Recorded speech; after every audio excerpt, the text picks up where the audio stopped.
Welcome to Brand X Reviews, news, reviews and retrospectives coming out of the UK. Right, okay, welcome to Brand X Reviews. Today we have a mailbag question, and it's kind of a bit of a broad video, is this? So we're going to be talking about a few different things. So don't know what I'm going to call this video, but there you go. It's coming from Paul Cage. Obviously, the car is on the line here as well. So I'm a bit disappointed that we haven't had any more like classic Paul Cageisms in this request.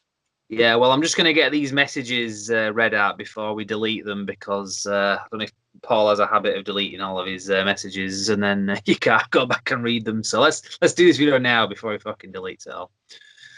So anyway, we could talk about any set marketing pictures released regarding the new upcoming Terminator, how it retcons the films after number 2, and also how it seems to be going the route of Ghostbusters or the whole #MeToo movement of men are shit.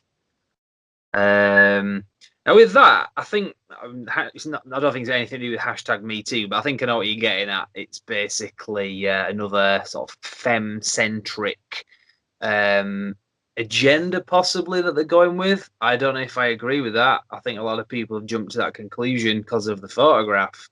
What do you think, Carl? Well, I think we can talk about any promotional pictures. I think there's only been the one, hasn't there?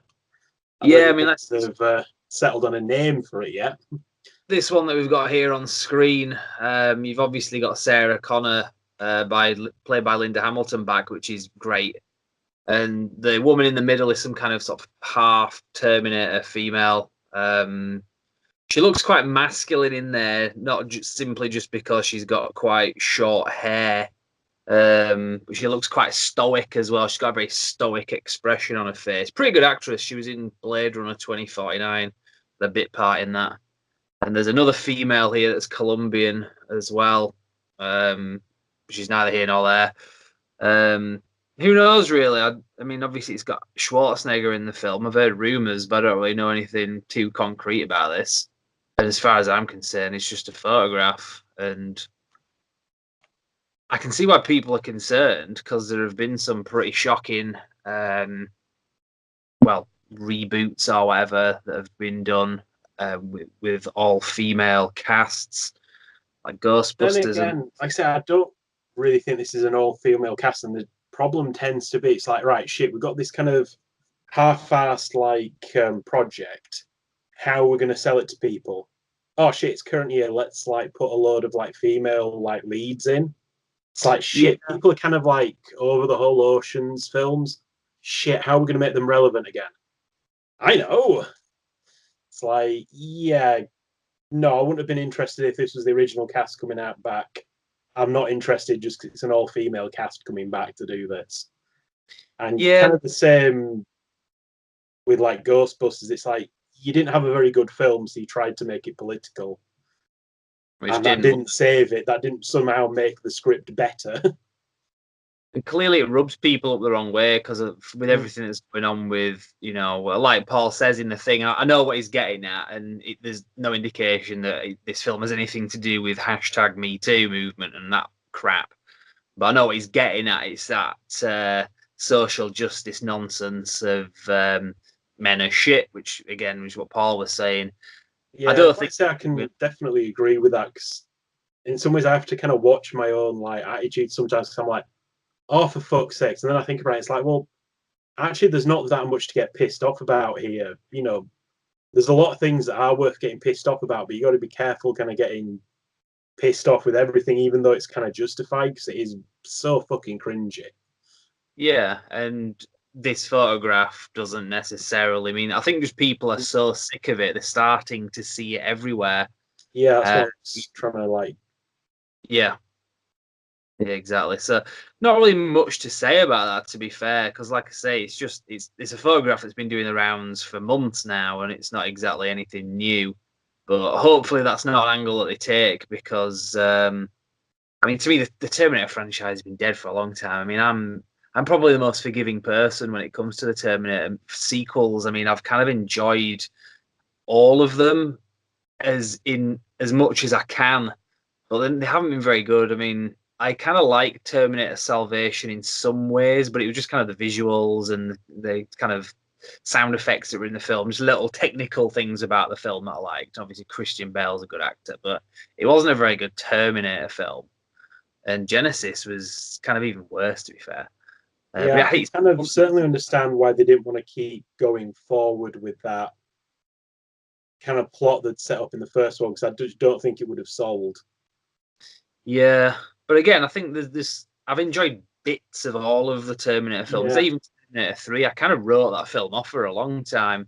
But then I kind of went back to it and I thought, well, actually, it's got some good stuff to offer, like the action sequences. It's got some really good action sequences in it. It's just a shame that anything beyond number 2 is has just not been up to scratch. But it was a James Cameron thing, really, and without him, it's just not quite the same. But this new film, I think James Cameron's producing it, so we'll see. But that kind of leads us on to the next thing, I mean, anyway. certainly I've got more faith for this new new Terminator film than I did when I was like hearing about Terminator Genesis, particularly. So I was like, wait, what? Kind of when that was getting like, talked about and promotional stuff, and I wasn't Yeah. too surprised when it wasn't that good. Let's put it that way.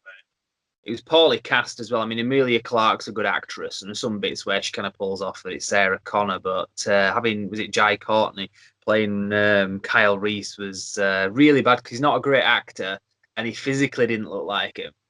I mean, you can sort of say with some actors like Benedict Cumberbatch playing Khan in Star Trek doesn't look anything like Khan, but he's such a good actor, you kind of look past that. But you can't say that for Jai Courtney in Terminator Genesis. He's a serviceable actor, but he wasn't enough to pull off the fact that it clearly was not the same character from that first Terminator film. Yeah, I mean, let's say if you're being generous, you can kind of say, "Oh, I did," if I squinted a bit, was generous. I could pretend that was, the same character that Linda Hamilton played.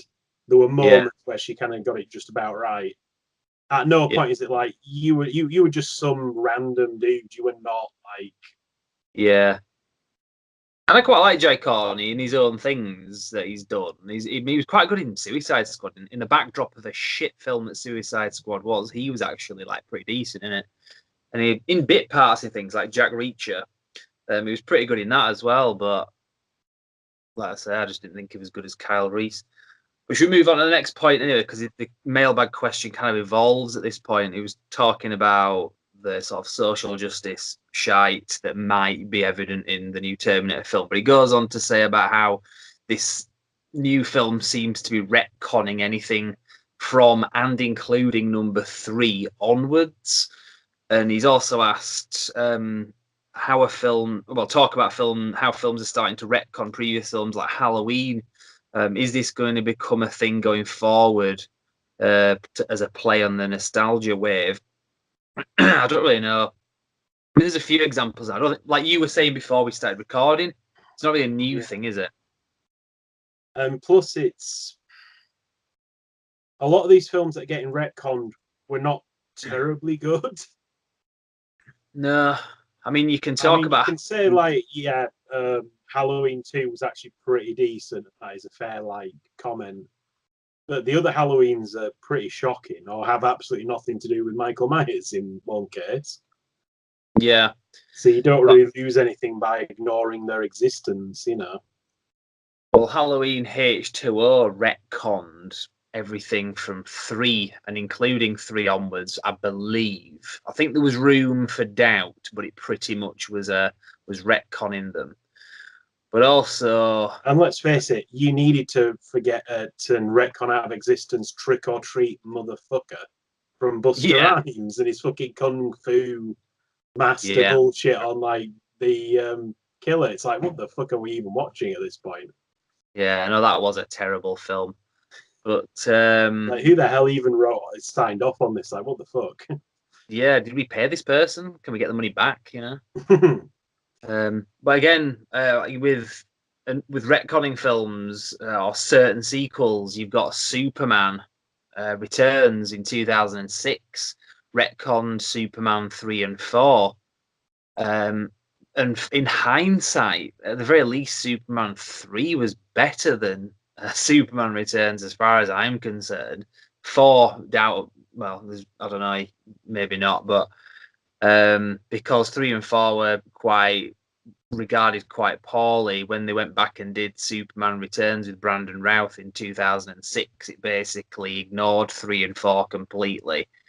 And it wasn't a reboot of the franchise. It was a sequel. It had Marlon Brando in there. It had the John Williams score. It was supposed to be part of that franchise. And I think Paul mentioned as well the X-Men films. I guess they do retcon, don't they? The X-Men films, especially First Class, was probably the first of the X-Men movies to hugely contradict. I mean, you had contradictions in the previous films up to that point, but this was like the 5th film in the franchise, and it hugely retconned a lot of the things. What do you think about that? You could argue it was the same continuity. It's just we never really mentioned that Xavier and Mystique happened to be quite close to each other. Yeah, and they did try to have some connective tissue, because there's a bit where Jennifer Lawrence kind of changes her face to make herself look like an older version of herself, and it turns into Rebecca Romaine Stamos, the actress that played Mystique in the original trilogy. So there was connective tissue there. It wasn't a full-on retcon. It was just they kind of said continuity, schmontinuity, which I think has been the philosophy with 20th Century Fox ever since. I mean, they've thrown in Juggernaut. They also introduced time travel, so at that point it's like, well, is this really a retcon, or did they just break space-time in the last one? Yeah, I think they massively did, because even like Deadpool obviously breaks the fourth wall and then kind of fucks the fourth wall to the point where it's to even attempt to get any connective tissue between like the original trilogy, for example, and what they're then doing. Having characters like Juggernaut, for example, it becomes beyond a joke, and it's self-aware, so you kind of don't really, give it any grief for doing that. But no, I mean, I can't really see them doing this a lot. I mean, when it comes to retconning things, I can't really think of that many franchises where they would want to do that. I think now they just do more reboot or remake. So now we use the word reboot as well. I mean, the word remake has kind of fallen out of fashion, it seems, as well, because it's like Ghostbusters. People call it a reboot. It's like, well, it's a remake, plain and simple, and they kind of package it as if it's like the third film. It's like, you were saying this yesterday. We were in HMV, weren't we? And we saw the Ghostbusters, all 3 Ghostbusters films in a box set together. I mean, that was one of the stupid and confusing bits about the trailer. They talking in the trailer like the other films happened. It's like, well, obviously they didn't.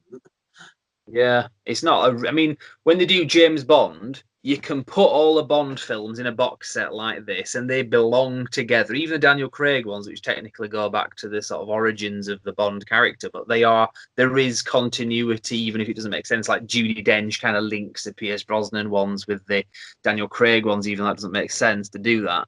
Yeah, but it sort of did until Skyfall, which good film, but it completely fucked any hope he had of making sense of the timelines. It's like, well, this is apparently the same Bond that was in all the other stuff, even though he's a brand new Bond at the start of this new series. Yeah, it doesn't really matter. Basically, at that point, it's like, fuck it, it's good. I'm not worried about it. But what's the difference between reboot and a remake then? Because it's like, for example, you get the RoboCop trilogy, and then you get the remake. It was a remake. It wasn't packaged as reboot. You don't have a box set with all 4 RoboCop films. Well, actually, you do have a box set with all 4 RoboCop films, but it's called No! God, how did I end up with 2 copies of that as well? What the hell? Admit it, you fucking love those shitty films. God, no, they're terrible. 2 copies. Classic. No, But I mean no, to look back round to the question, like, are they going to keep like abusing nostalgia and stuff? Hell yes. Like yeah, that's the main thing. Like they can make something with like an established name attached to it. They will because that'll get bums in seats guaranteed. case in point, Jurassic World reboot, soft reboot. So it's obviously set in the same continuity, kind of like Bond. You can have the Jurassic World movies in the Jurassic Park box set as well, and that's where they belong. But it is in effect a reboot. It's like almost like a second phase of movies. You get that with like Bond films from actor to actor. It's like a new phase of films. But when they do these like reboots of like Ghostbusters, it's not. It's a remake, and it deserves to be like it. If you're even going to have it in your collection at all, put it in a fucking different part of your shelf. Don't put it even anywhere near the original Ghostbusters films because it doesn't belong. Whereas, it can work either way. But I guess obviously the question was about retconning things. Well, there's different ways of doing it. It's not an exact science, is it? Yeah, I mean, I think it's maybe a bit more noticeable because you now have things like the Marvel films where continuity is reasonably tight throughout them. I Yeah. mean, yeah, there's things you can point to like, has it really been that long? Or come on, it can't have been all happening that fast. Like that can't work if you look at You it mean like like logically. But as a you mean general rule, they all kind of follow on, they all build on each other. But that's yeah. kind of unusual. Yeah. I think you get the reference there. You mean like where in Spider-Man: Homecoming, where it says 8 years after the events of Yeah, like I say, I mean, if you really want to like go into like the nitty gritty of it, I'm pretty sure you can point at things that don't perfectly line up. yeah, But as a rule, it kind of does. and But the then again, character. that's something very unique that Marvel do. I mean, even other films with like a long running series, like we're talking about Bond, there are so many inconsistencies throughout. Like, and I'm not just talking about a change in actor. Yeah, they always did that. Going back to like Roger Moore referencing that he was married at one point, for example. Mm. Um, but it was never something that you're supposed to really look at that closely. So yeah, it's one of those questions. Really, it's a good question, but it's a difficult one to answer because it depends on the franchise and it depends why you would be rebooting it or whatever. Because I think the reason they did it with Halloween was because they've got a bankable name there in the franchise, potentially if you can get it right. But it hinges on that, and there was so much baggage with that. They just really had to just retcon everything, even number two, which I didn't mind number two. And I But do it's seem to recall from interviews, number two was kind of sort of forced on. Carpenter. Yeah, because he never really wanted to do it as like, and this is the next stage of Michael Myers' story. That's why Halloween 3 is so unlike the rest of the franchise because it was never supposed to be a franchise. It was just kind of like shoehorned into doing like another Michael Yeah. Myers because it was that popular. And then, the third one didn't do so well. So it was kind of stuck from that. Yeah, we had a cult following, so they brought back Michael Myers, and it just got ridiculous. And they'd make these films really cheaply, and evidently people were going to see them, so they kept doing them. But then they did obviously do a remake, and I guess back when this came out in what 2007, the Halloween remake, they were still calling them remakes at this point, not reboots. So. But yeah, make of that we will. I don't have much else to add, to be honest. This was kind of thrown together at the last minute for Paul, really. So I don't think. Any other questions that you had? No, that was kind of it, really. It was just the thing about Terminator and so on and so forth. But yeah, I'll just leave Yeah, it like I there. say, I mean, it could be that they're going to SJW it, and if they are, I'm not going to bitch about it. But I just think at the moment it's kind of jumping the ball to like think about that. And Yeah, abusing nostalgia, yeah, as long as it's profitable, we're going to keep doing it. Whether it's going to become a huge thing about, remakes, reboots, whatever, I think that's just going to change with the time because there was also a time when prequels were suddenly hella popular. yeah, So I think that just goes through phases. Maybe we'll see a bit more of it. Maybe we won't. It could go either way, I think. Yeah. Cool. Right. Well, we'll leave it there. Thanks, Paul, for sending in the mailbag request, and thanks, Car, for doing this at the last minute. I kind of threw this on you. Yeah, and Paul, next time, few more funny spelling mistakes. We need more Wolf Marine or James Bond. Come on, man. Yeah, no Let wonder yourself deletes down. all of his messages. It's all like incriminating evidence, all those hilarious jokes. We can troll him on for all the spelling mistakes. Mhm. But yeah. All right. Well, cool. Well, thanks for that, and see you next time.